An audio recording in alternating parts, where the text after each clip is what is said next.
கிளம்புவார் ஷூட்டிங்க்கு. நான் சொல்கிறேன், அதெல்லாம் எனக்கு நினச்சா எந்த சங்கோச்சமும் கிடையாது. மூக்கில் ஒழுங்கும், மேக்கப் போட்டிருப்பார், ட்ரெஸ் போட்டிருப்பார். வண்டி ஏற போகும்போது அப்படியே வந்து தாவான். அப்படியே அழகாக அந்த மூக்கை தொடச்சி விட்டு, கண்ணை தொடச்சி விட்டு, ஒரு முத்தம் கொடுத்துட்டு தான் போவார். அதே மாதிரி தான் விஜய் பிரபாகர். ஏன் அதை சொல்கிறேன்னா, ஒரு அப்பாவாக அவ்வளோ ஒரு ஆசையாக பிள்ளைகளை வளர்த்தார் கேப்டன்.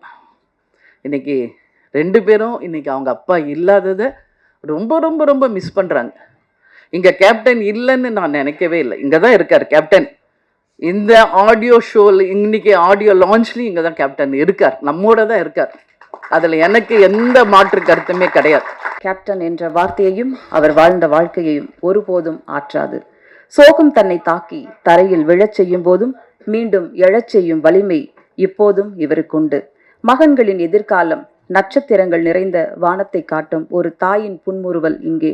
அழுவதற்கு ஒரு தோள்பட்டை தேடும் ஆண் மகன்களுக்கு வார்த்தெடுத்த வைர கம்பிகளாக வலிமை ஊட்டும் மாணிக்க தாயாக பிரேமலதா. கண்ணியத்தையும் தன் கட்சியையும் சோர்வுறாமல் மீட்டெடுப்பவர். மனம் சுமக்கும் கண்ணீருடன் மகன்களின் வெற்றிக்காக காத்திருக்கும் தேமுதிக தலைவர் மதிப்பிற்குரிய பிரேமலதா விஜயகாந்த் அவர்களை பேச அழைத்து பெருமை கொள்கிறோம்.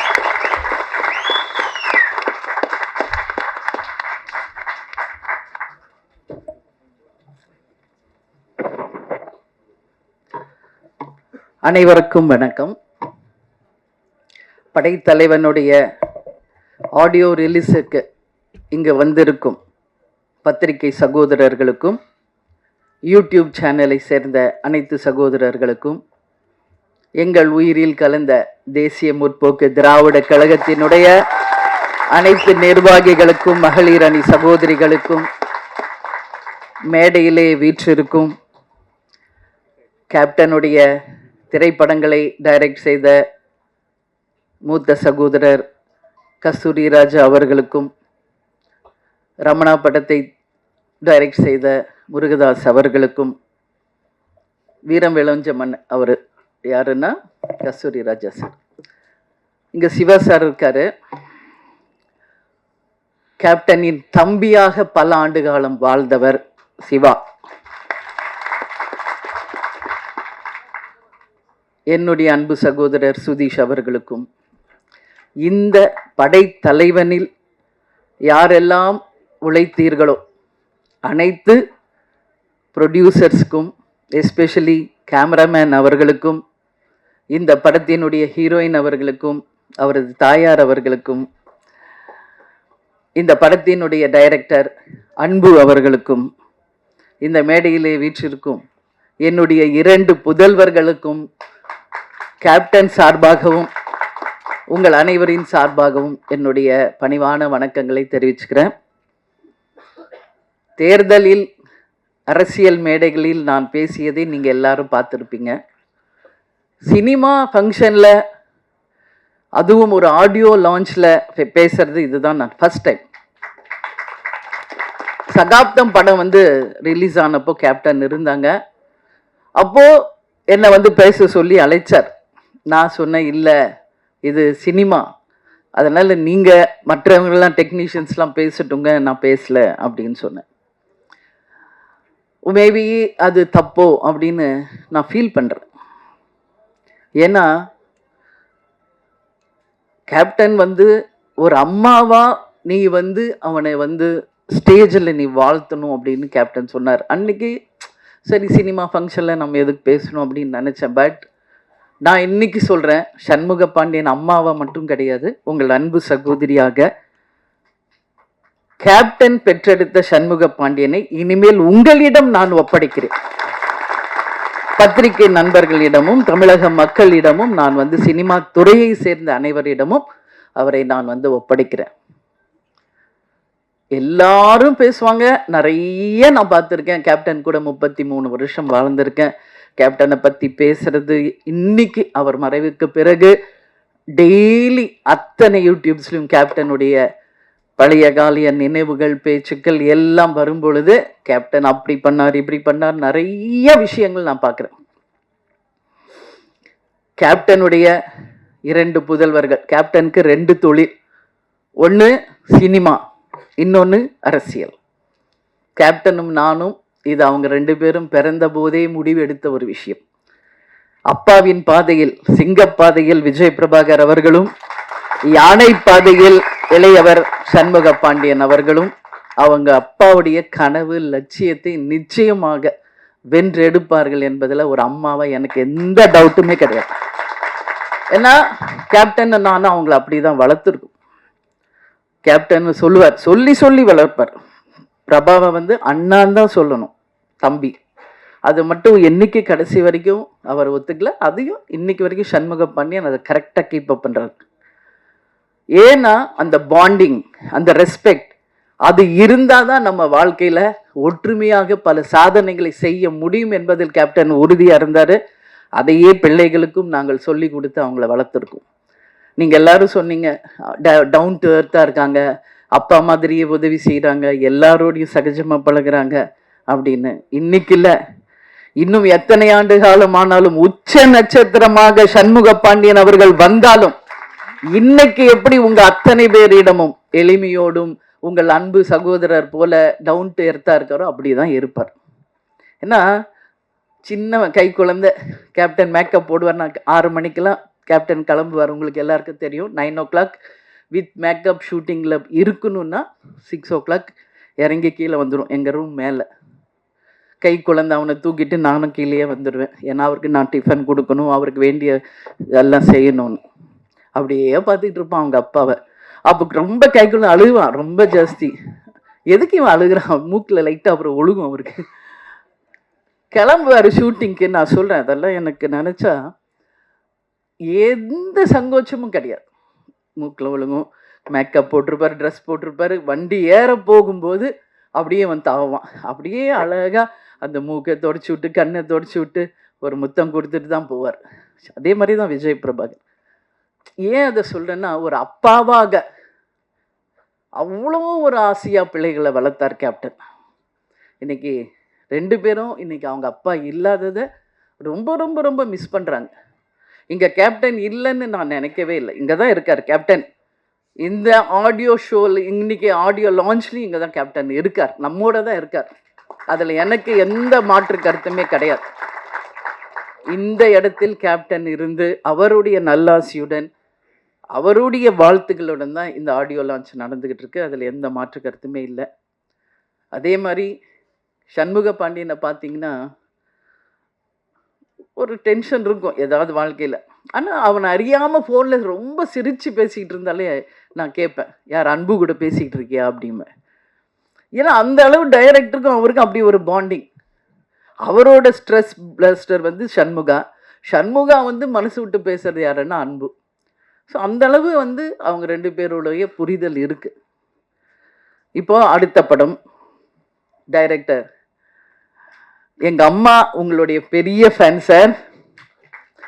ஊதா கலர் ரிப்பன் அப்படின்னு போட்டாலே போதும். எங்க அம்மா 85 வயசு, இன்னைக்கும் எந்திரிச்சு உட்காந்து பார்ப்பாங்க. நான் இதை சார் வந்து கதை சொல்ல வரும்போது, வீட்டுக்கு வரும்போதே நான் சொல்லியிருக்கேன். அதே மாதிரி தான் சசிகுமார் சார், அவரும் வீட்டுக்கு கதை சொல்ல வரும்போது அவருடைய அந்த டவுன் டு எர்த் அங்கே பார்த்தேன் வீட்டில். சசிகுமார் சார், நீங்கள் சொல்லியிருக்கீங்க குற்ற பரம்பரை நிச்சயமாக வரும் அப்படின்னு நான் உறுதியாக நம்புகிறேன். ஹாட் ஸ்டார் மூலியமாக வருதோ இல்லையோ, அது வெப் சீரீஸாக வருதோ இல்லையோ, அதை ஒரு திரைப்படமாக நாம் அனைவரும் சேர்ந்து நிச்சயம் எடுப்போம்ன்றதை இந்த ஸ்டேஜில் உங்களுக்கு நான் உறுதி அளிக்கிறேன். உங்களுடைய படம் மிகப்பெரிய வெற்றி அடைஞ்சிருக்கு. அதுக்கு உங்களுக்கு நான் வாழ்த்துக்களை சொல்கிறேன். அதே மாதிரி தான் நம்மளுடைய ரமணா டைரக்டர், அவருடைய திருமணத்துக்கு போயிட்டு வந்து தான் கட்சியே ஆரம்பிச்சு. அதனால் எல்லாருமே கேப்டனோட பாண்டிங் தான். இதில் யாருமே கேப்டன் உடைய அந்த நட்பு இல்லாமல் யாருமே கிடையாது என்பது உங்கள் எல்லாருக்குமே தெரியும். விஜய் பிரபாகர் தம்பி வந்து ஸ்டோரி சொல்லும்போது அவரும் உட்காந்து கேட்பார். ஸோ நான் ஒரே ஒரு விஷயம்தான் சொல்கிறேங்க, படைத்தலைவன் ஒரு அனிமலுக்கும் ஒரு மனிதருக்கும் இருக்கின்ற அந்த அன்பின் பாலம். ஒவ்வொரு வீட்லேயும் நம்ம டாக் வளர்க்குறோம், பெட் அனிமல்ஸ் இருக்குது. வீட்டில் எப்போவுமே கேப்டனும் சரி, நானும் சரி, பிரபாஷமும் எல்லாமே ஒரு பெட் லவர்ஸ். நம்ம வீட்டில் எவ்வளோ டாக்ஸ் இருக்குன்றது உலகத்துக்கு தெரியும். அவங்க அன்பை வளர்க்குற கிளி எத்தனை இருக்குன்றது உங்களுக்கு தெரியும். மீன் இருக்குது. அதே மாதிரி சண்முக பாண்டியனுக்கு ஒரு லக்கு, மதுரை ஃபஸ்ட்டு சகாப்தம் பண்ணார். அவங்க மாமா ப்ரொடியூசராக இருந்து வல்லர் அவர் சுதீஷ் எடுத்தது. அடுத்தது மதுரை வீரன். அதில் பார்த்தா ஒரு ஜல்லிக்கட்டு காலை. இதில் எப்படி வந்து தம்பி எப்படி யானையோடையே பழகுறாரோ அது மாதிரி அந்த ஜல்லிக்கட்டு காளையோடையே அவ்வளோ ஒரு பாண்டிங்காக தம்பி பழகியிருக்கார். அப்போது அம்மா நம்மளும் ஒரு ஜல்லிக்கட்டு காளையை வாங்கணும், வளர்க்கணும்.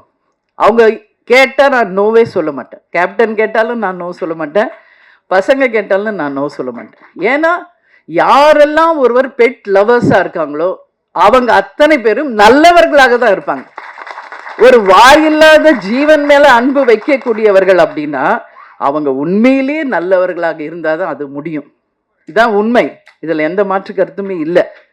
அதனால் கேப்டன் கள்ளழகரில் நடித்தப்போ அந்த அந்த யானையோட அவ்வளோ அவருக்கு பாண்டிங் ஆயிடுச்சு. என்கிட்ட ஃபோனில் கேட்டார், நான் கூப்பிட்டு வந்துடுவா வீட்டுக்கு அப்படின்னாரு. தாராளமாக உங்களுக்கு பிடிச்சா கூப்பிட்டு வாங்க.